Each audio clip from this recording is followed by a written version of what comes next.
Hi, this is CC1 Week 16, Great Artists. This week we're doing Art Dürer. And he's German, so you might want to go Albrecht, because I'm sure that's how they would say it. This week we are going to take away our 3 facts again, look at our 3 drawings, and then recreate something kind of what he did.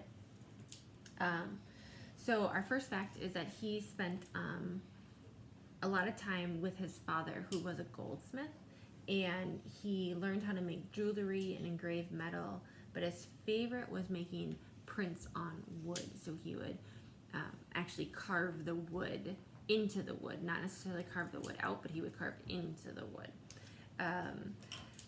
He made a set of religious prints that were then copied and sold all around the world, and that made him really famous. Not around the world, I'm sorry, around Europe, when he was young. And he was one of the most famous artists in the Renaissance period, because he really welcomed new ideas. People weren't engraving in wood, but if someone else had another idea, he welcomed that as well, and people just didn't really do that.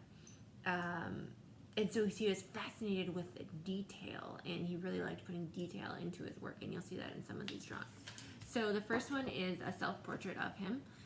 Again, use those questions from the first 6 weeks about these. Like, if this artwork were music, what would it sound like? What's strange about this painting? What elements seem imaginary? What verbs would you use to describe the artwork? These are really good questions to get the kids talking about the artwork. Talk about similarities between the other weeks that you've seen. Talk about differences in between the 4 pictures that we have here. You can also review the other artists that we've seen. Try and maybe go over some facts even from just last week. I think that would be really helpful for the kids. So this is one of his first ones. This is St. Jerome in his study. So you can talk about what you can see and what you can't. Again, even just look at the window details, the fur on the lion, I think it's a lion. And then this is a great one for detail. This is the rhinoceros. I mean, just look at that detail on his shield. And those are things that they were doing, but no one was painting that detail. So he did a lot of that. This is an angel. He didn't do a lot of people. He did a lot of like single, not, big groups or anything. So that's just another example of what he did. You can talk about the coloring. What kind of stuff do you think he used? What kind of materials? Those kinds of things. So again, a lot of these were painted on wood, and wood would be really cool to carve into, but for the sake of time, we are going to carve into other things. So make sure that you have your nameplates. You're going to need 3 for this one. And then you're going to need pencils. Dull pencils are probably going to be better, but they don't have to be, just not, I think sharp pencils will be fine. They can also use the back of the pencil, or if girls have fingernails, you can use those too to do that. So what we're going to do is first we're going to use these colored foam squares. There's enough for one for everyone.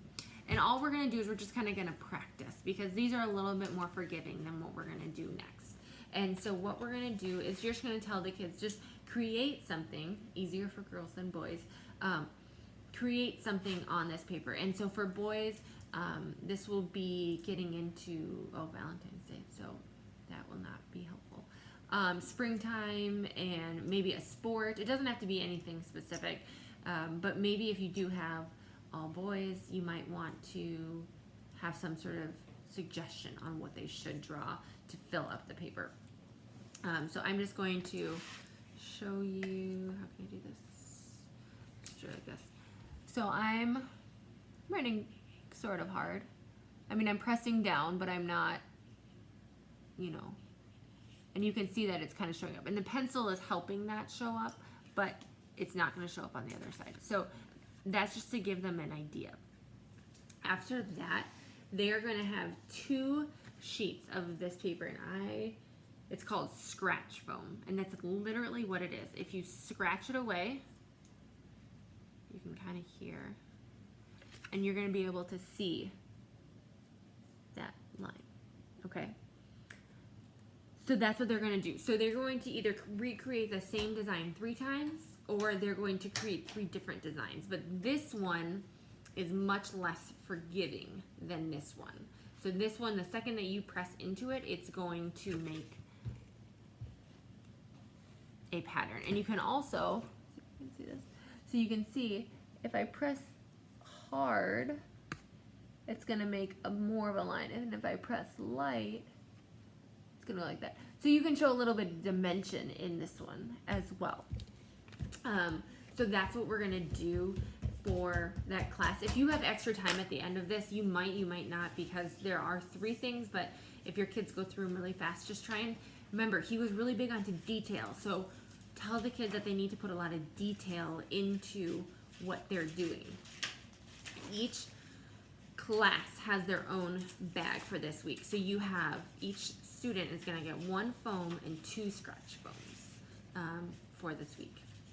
And then if you have extra time after that, go over the other artists and see who remembers what the 3 facts are from the other weeks.